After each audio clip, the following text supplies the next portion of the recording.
Welcome to Between the Shelves, the premier Save a Library podcast. We're recording on October 1st, which means it is time for Horror-ween. Every year, listeners know we have our regular Horror-ween co-hosts on. Peter. Hello. Kristina. Hi. Nope, try again. I can't do voices, accents of any kind, unless I'm talking to my cat. Just pretend the audience is a cat that you're trying to spook. No, I don't spook the cat.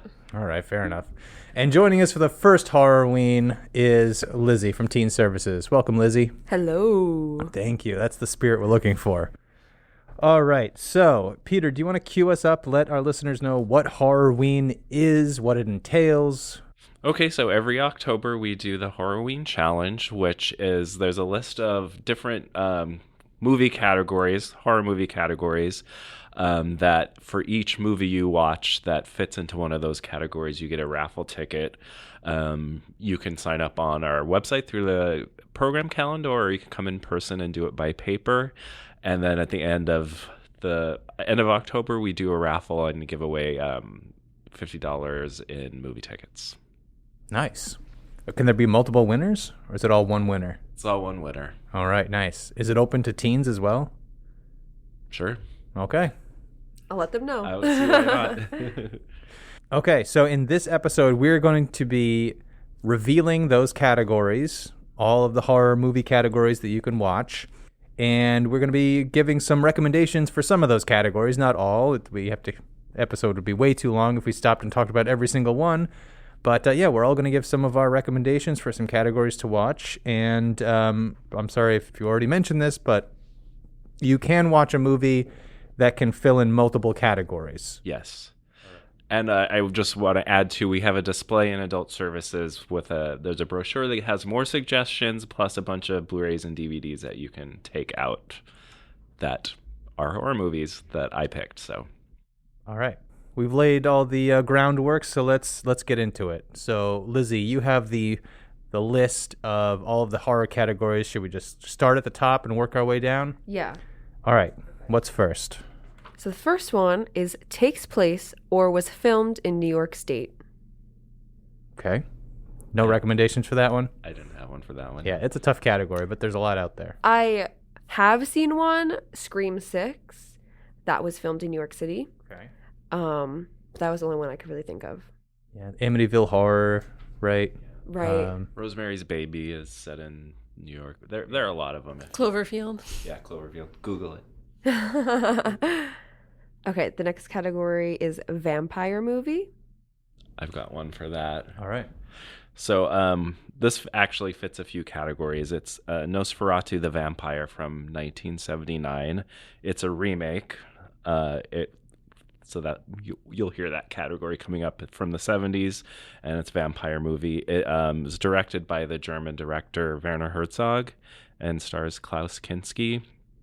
And if you don't know about Nosferatu, is basically Dracula, but they didn't want to get the rights in Germany for the original Nosferatu. So this the original one came out in 1922, and this is a remake of that, and is definitely. The story is the same as the traditional Dracula story, but the look is very different. Instead of like a handsome romantic vampire, it's a bald, creepy vampire. And this one's really good. It is definitely inspired by the original German Nosferatu, and I saw it when I was in college for the first time on the big screen, and it really made an impression. It has really great visuals and cinematography, and even though it's very creepy, it's not exactly scary. It's almost meditative in some. So, if you're not into being terrified, but you like being creeped out, this might be a good choice. Yeah, I second that recommendation. It's a great movie.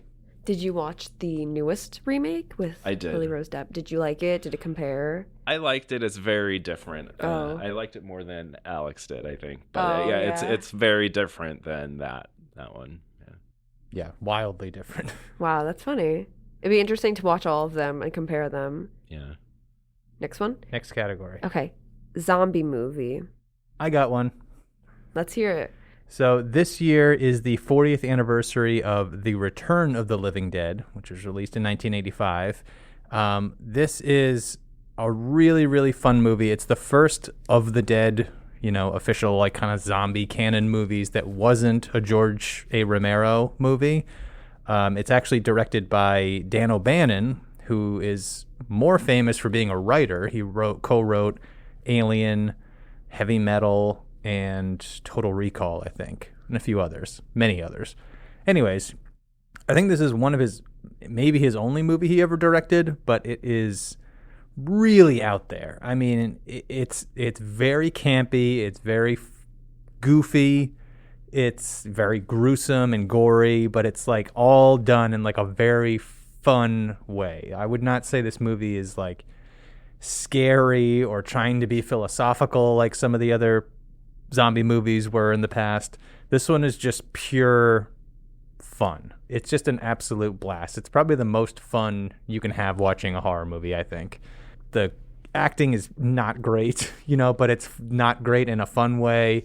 Some of the prosthetics and things don't hold up very well, but again, it just can't be fun. And again, like Peter was saying with Nosferatu, if you're not looking for like, if like modern horror movies aren't really your thing, that are kind of just like jump scares and overproduction and everything, and you're kind of just looking for something that's a little more cozy, I think this one's definitely worth a watch. Okay, the next category is folk horror movie.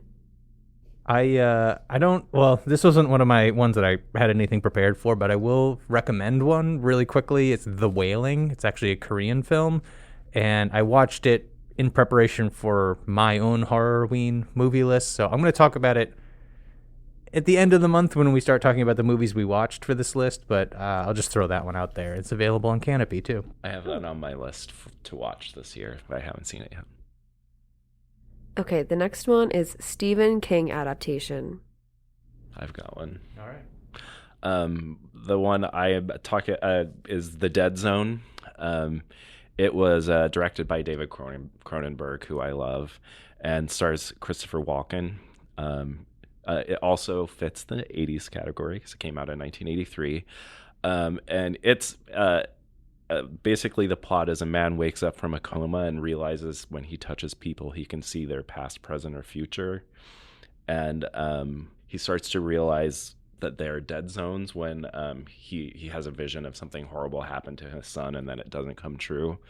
It's really got a really icy tone. It's set in the winter, filmed in Canada where Cronenberg is from. Some really great performances, especially from Christopher Walken. And it's, again, not like a jump scare gory one. It's very psychological, but it's I think one of the better, not the best, but one of the better Stephen King adaptations. Definitely. I like the word icy. I feel like his movies are always like that. Like, they're just so creepy, but they're not necessarily, like you said, like jump scares. It also has a really great classic Stephen King 80s movie poster. Nice. That I really like. Okay, the next one is creepy child horror.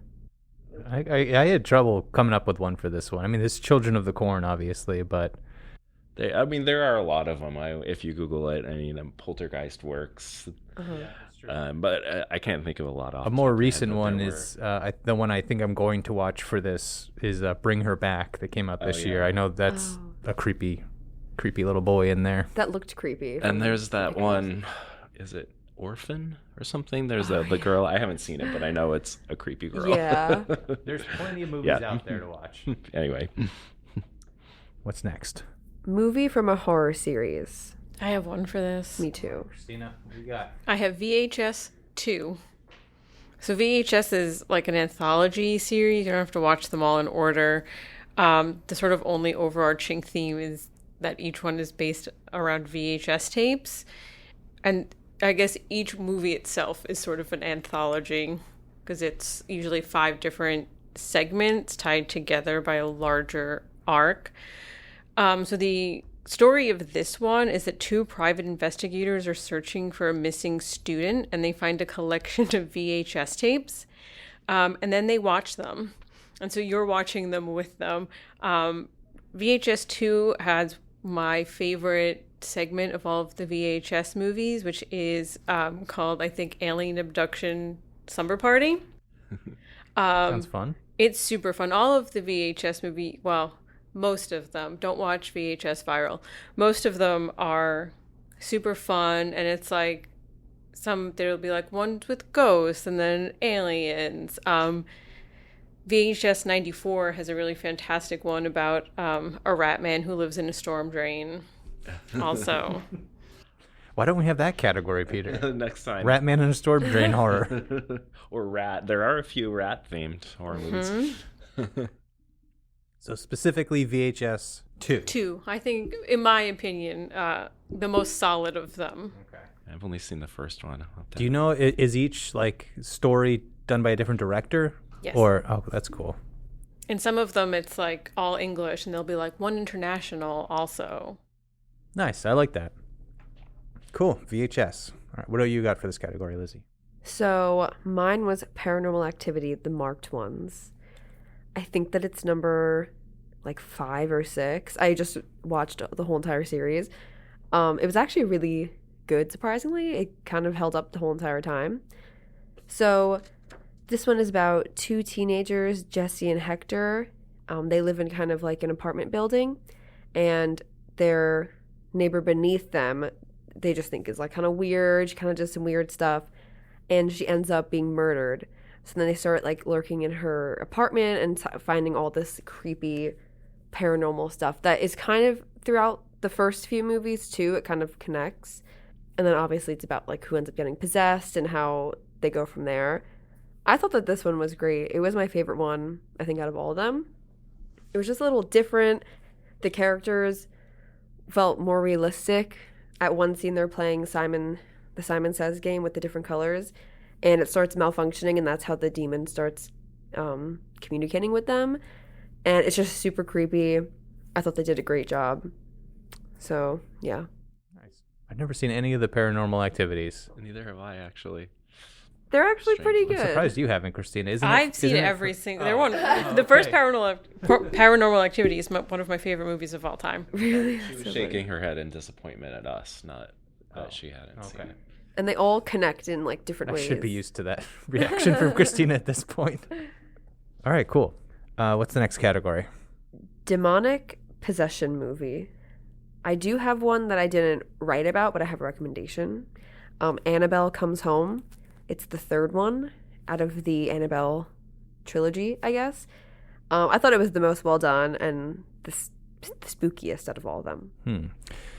Could Annabelle fit into the inanimate object killer? Oh, she's like a doll, right? Yeah, definitely. She is intense. I was actually just listening to a podcast episode about like the real life Annabelle, and you know, if you believe in any of that stuff, but Ed and Lorraine said that it was like the most intense demonic figure that they have like ever come in contact with. So I feel like it could count in that category. And that's in the Conjuring verse. Yes, which I'm seeing the last one tonight. So oh, exciting! Nice. Cool. Anybody else have anything for this category? I don't know. I was just going to mention that classic The Omen, which also works as a creepy child. Sure does. Okay, cool. What's next? Let's move on. Body horror movie.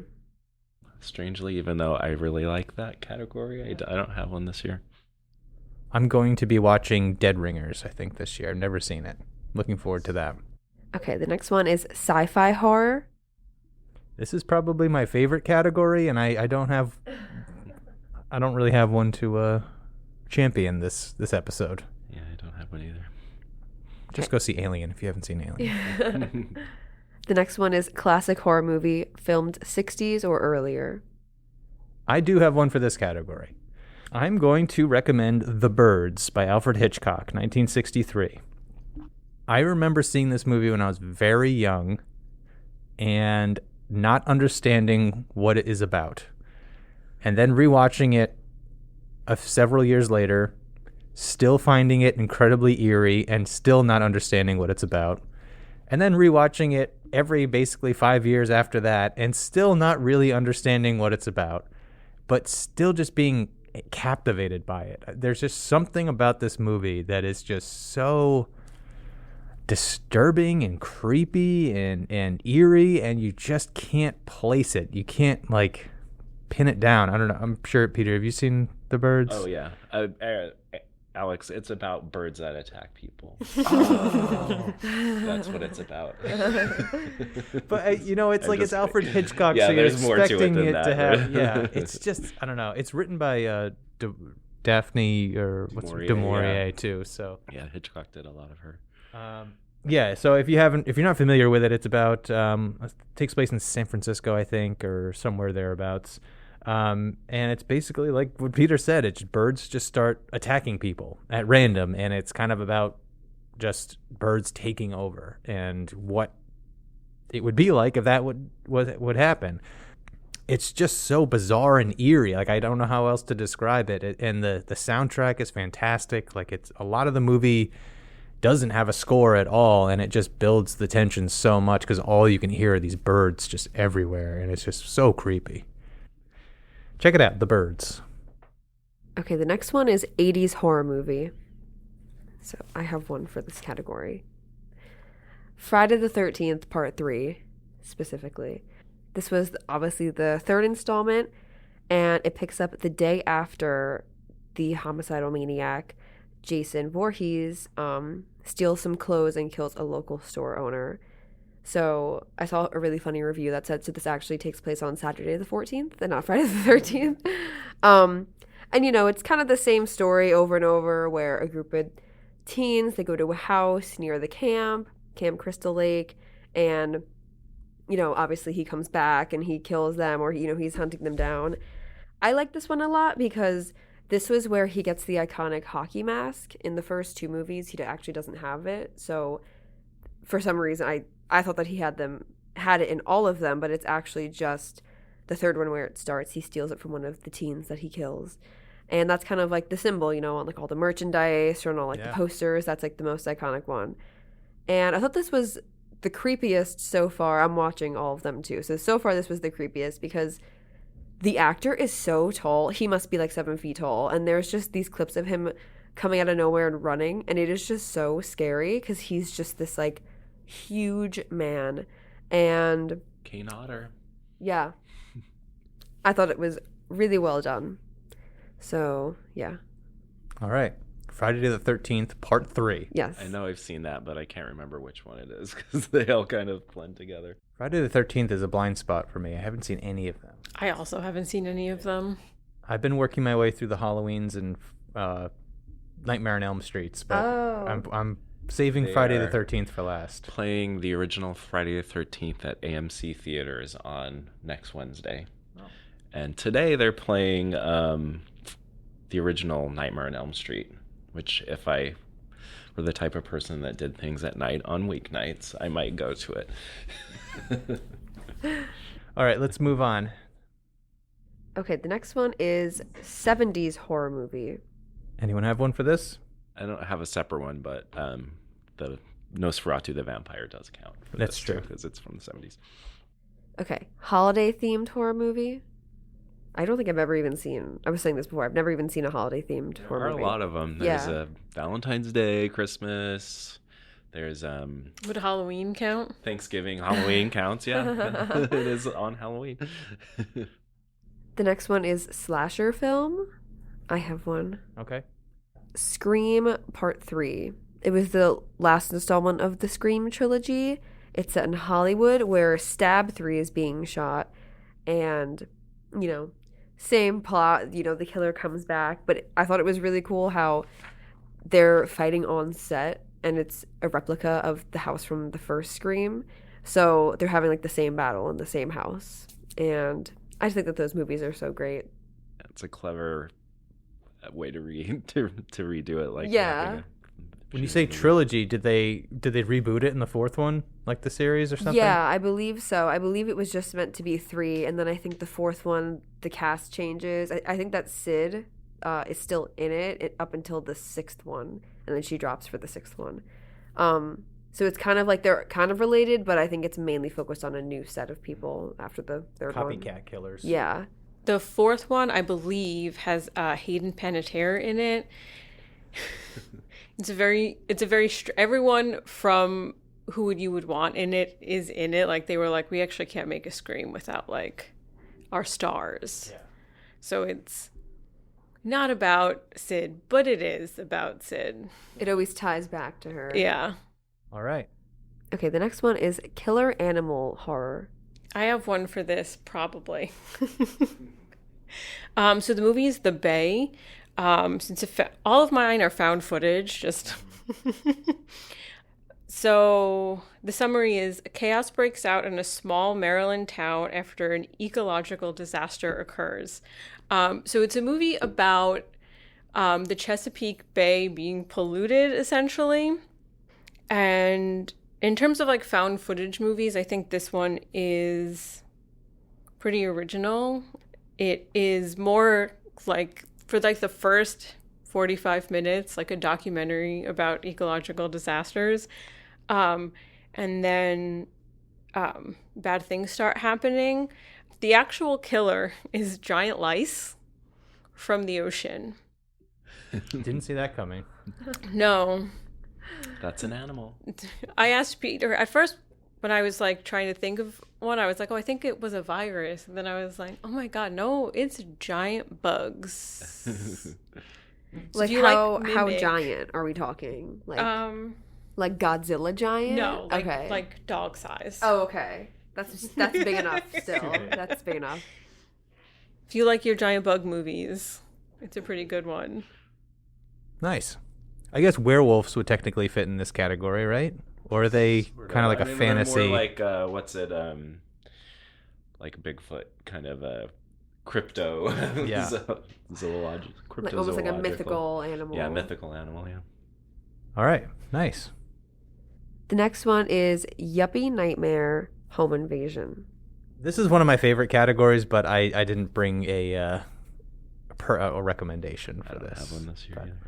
I have one that I've seen, Hush, in 2016. I believe it's on Netflix still. It's about a deaf homeowner who's remote in the woods, and like someone is like looking through her windows and trying to attack her, but I believe the whole movie is quiet, because you're kind of like seeing things how she sees and hears things, and it's pretty creepy. Nice. No, there's Strangers 2 is coming out in theaters too, so that would be that one. Oh yeah, they're rebooting that franchise too, aren't they? Yeah. I guess like if you're looking for like a more modern, most of like the movies I think of in this category are like a man cheats on his wife, and then the woman he has the affair with ends up being a crazy person and murders everybody. Like it's something like that. That's like the prototypical yuppie nightmare sort of movie. One movie like that? There's a couple of movies like that. But if you're looking for something more modern, I think maybe Bodies, Bodies, Bodies that came out last year might kind of fit that, where it's about a bunch of rich kids like just partying in their house when their parents are away, and then one of them is murdered, and then everything starts to fall apart. Not a fantastic movie, but I think it would fit this category. There's a really good French one too called High Tension that is a home invasion that was terrifying, like terrifyingly realistic kind of. Yeah. Or like, there's a stranger in the house, I guess. Yeah. Something like that. Yeah. All right, cool. What's the next category? Asian horror film. I have one. I do too. You first. Okay. Kristina. So the title of the movie is Horror-ween, The Curse. It is about a documentary tracing what happened after a different documentary filmmaker went missing. So at times you're like watching a found footage movie about another found footage movie. It's just super creepy. It's kind of like a slow burn, like the tension just kind of builds. It's also never been remade into English, which is nice. There's not like an awful American remake to compare it to. I don't think it's weird. Like, I don't think it'll transfer well. It would also count for demonic possession. So mine is The Audition, which is a Japanese film. It starts out as a romantic comedy where a guy is holding auditions, a fake audition to try to find a girlfriend, and which is a very creepy thing to do. And he meets someone, and don't worry, is punished. It's better if you don't know exactly what happens, because it's quite shocking and is not for the faint-hearted. But it's really good, and I really wish I could have somebody could have tricked me into seeing it, telling me that it was a real romantic comedy, because that would have been amazing. Yeah, this movie's fantastic, and it's one of like the movies that elevates beyond genre movies. It's just like a great movie. Yeah. Yeah, it's definitely second that one. That usually shows up on Hoopla or Kanopy too, so you might be able to find it there. Yeah, it is on Kanopy. I have it written down. The Wailing I mentioned earlier would fit in this category. There's just so many movies. I mean, there's such a history of Asian horror. I mean, we could probably split this into 2 categories next year for like Korean and Japan or whatever. I mean, there's just so many movies. But yeah, this was an awesome category. I'm glad we included it this year. What's the next category? Inanimate object killer. Annabelle could maybe tie into there. Annabelle could work. A movie I want to rewatch, because I'm not sure if it fits this category, is The Langoliers, which would also fit in the Stephen King adaptation category. I remember seeing it when I was like 10 or 11 years old, and it's about like a haunted airport, and the airport kills people, question mark. I need to rewatch it. It's very fuzzy in my mind, but I remember it being very creepy.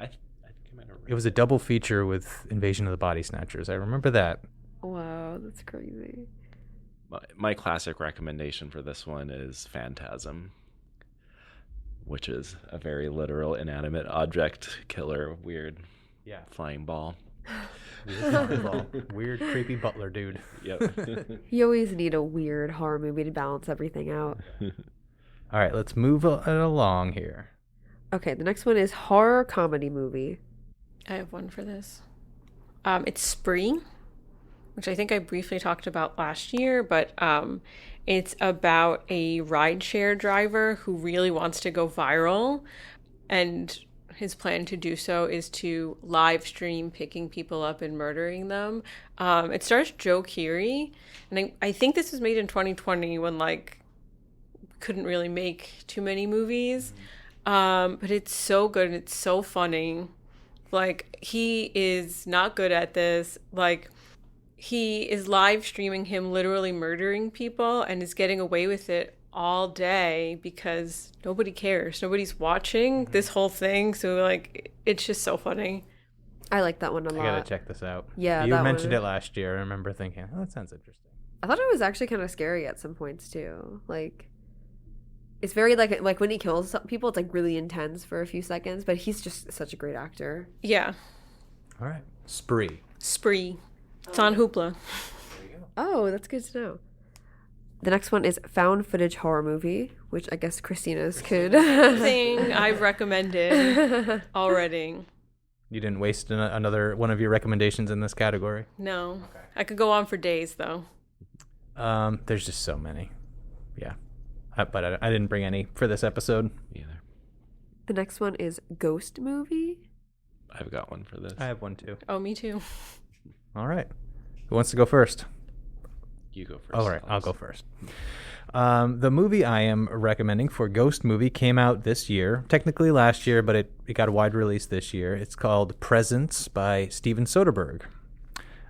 Steven Soderbergh is a very interesting director. He is so versatile. Like, the same guy who directed Magic Mike and Ocean's 11 made basically a found footage horror movie about a ghost, but it's from the perspective of the ghost haunting a house.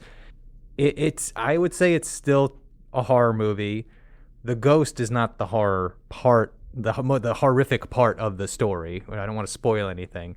But it's a really interesting movie. It's all shot from the perspective of the ghost, like all first person. It's a really interesting movie. I definitely recommend it. It's even just to watch it for the way it was shot is just enough to enjoy the movie. It's just very interesting. There's very few movies I've ever seen try to attempt anything like this, let alone for an hour and a half. And yeah, Soderbergh is, I don't know. He's hit or miss usually for me, but I got to give him props for not just cashing in on one genre. Like, he could have just made Ocean's 11 movies for his entire career, but he's trying new things, and, Presence is very unusual and very kind of creepy at times. It had one really good jump scare that, again, I won't spoil, but I liked it a lot. Man, I like ghost stories. That's it. Presents. Okay, mine is The Changeling, and it also works for 80s because it came out in the 80s. It stars George C. Scott, and basically the story is a story of a man lost his wife and child in a tragic accident, moves to Seattle into an old house that it's been uninhabited for 12 years, and he starts noticing unexplained phenomena, and eventually starts seeing the ghost of a young boy who was drowned in the bathtub in the house. I saw this as a very small child. It really freaked me out. My older sister was having a sleepover, and I wasn't supposed to be downstairs, but I snuck down and watched from the stairs, and I literally was afraid of having baths for months after that. And I'm going to rewatch it this year for Horror-ween to see if it's still... But that was like one of my early horror movie experiences that really stuck with me. Good for you. I wish you all the luck, being very brave. I remember you encouraged me to rewatch The Exorcist, which I had a very similar story to you, so good luck with The Changeling. Thanks. Kristina, you said you had a ghost story? I do. As Above, So Below is the name of the movie. It's a found footage movie about a team of explorers that venture into the Paris catacombs. And it is not, I don't think it's scary for the reason it means to be scary for. They're just kind of wandering through the catacombs, which are kind of creepy. There are some paranormal elements to it, but I think the scary parts are sometimes they're like squeezing through tiny little caves, and like it's from their point of view, so it's like you're squeezing through this tiny little cave and like finding all these things. Yeah, It's claustrophobic, definitely. Yeah. You feel the pressure. Yeah. And then like there are ghosts and demons and stuff, but like you got to get through all those caves to get to them. So by the time you get there, you're like, oh, just this? Okay. Yeah. Oh, there's not an even tighter space? Okay, thank God. I'll deal with this demon. It's cool because they actually filmed it in the catacombs, which was even Oh, that's cool. cool. Yeah. Is it It English? is on the display. Yes. I think it's kind of like, I almost want to say like American tourists, like going there for the first time and trying to find like all the spooky stuff that it has. They deserve to die. All right, that sounds As Above, So Below. Mm-hmm. What do we have next? Horror streaming on Kanopy or Hoopla. I think we mentioned a bunch already in this episode. Separate one, but yeah. If you aren't already on Hoopla and Kanopy, come to the library. We'll set you up. They're great streaming apps, and you could easily find a movie for every single category for Horror-ween. I was shocked at how many they had, and they've started releasing a lot more because it's now October. So, yeah, check them out. I think Hoopla has some kind of rights agreement with Shudder too, so they get a lot of the Shudder exclusives. Yeah, I was surprised to see Haunted Ulster Live on there. Yeah. Which is I think a Shudder exclusive or some... it's not available anywhere else. It used to be on Screambox, which is a random, but like Deadstream was a Shudder exclusive that you can get on there. There's a whole bunch of Shudder exclusives that are also on Hoopla. I won't subscribe to Shudder this October. I usually do every October. Oh, that's so funny. All right, I think we're getting close to the end, right? There's only 2 more left. Okay, what's next? The next one is Horror Movie Remake. Nosferatu the Vampire. I already talked about counts for that category. I didn't have one for this category. I have I Know What You Did Last Summer, 2025, that literally just came out like a few months ago. Same story, but it's actually cool because they have the original cast members, the 2 surviving cast members. I won't spoil it if you haven't seen it. They show up in this one because it's the same town, and I loved the cast. The cast is really, like, there are a lot of popular actors right now, like Madeline Klein and Tyreek Withers, who was just in Him.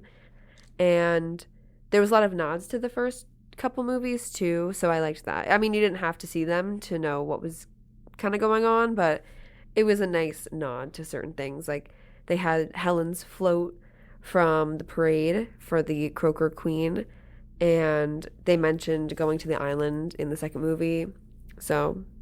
it was really cool. I liked it a lot. I Okay. can't even think of one, honestly. the Halloweens, I guess. It doesn't matter. Yeah, a lot of like half of any successful horror movie almost always gets remade. Amityville Horror Yeah. has a remake with what's his face, Ryan Reynolds. Yeah. What? There's a remake of Fright Night I noticed when I was pulling Yeah. DVDs. All right, last category. Virus/invisible killer. I have a recommendation. I'm not sure.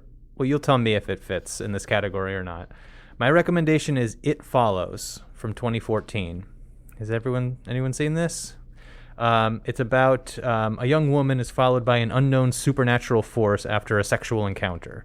So the killer is literally invisible. It's you never see it, right? I saw it when it came out. I haven't seen it since, but Yeah, you literally never. you It's never a see completely invisible killer.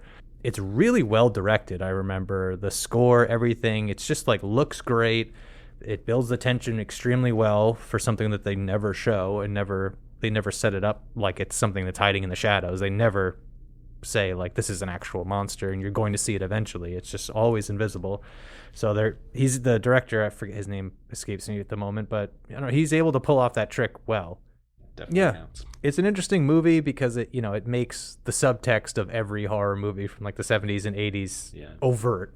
Basically, it's like if you have sex, you're going to be punished for it, basically. Yes. So I don't know. I really, really like this movie, and I think it holds up pretty well. I think it's just a well-made movie.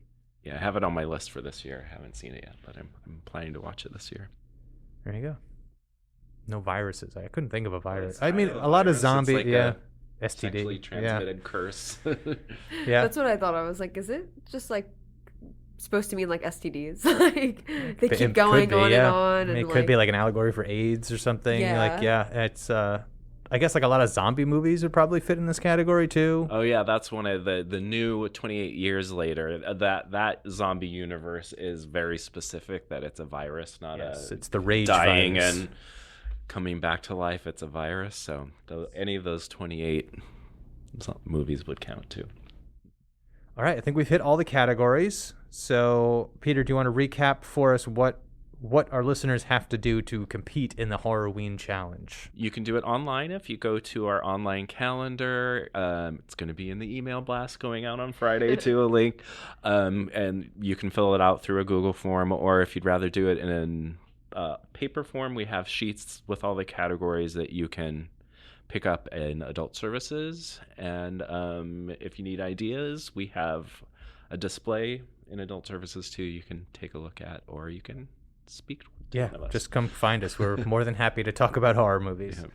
Okay, that is it. That's all we have for this episode. I think later in the month, maybe towards closer to Halloween, we'll reconvene and talk about the movies we watched to fulfill our own Horror-ween challenges. So stay tuned for that.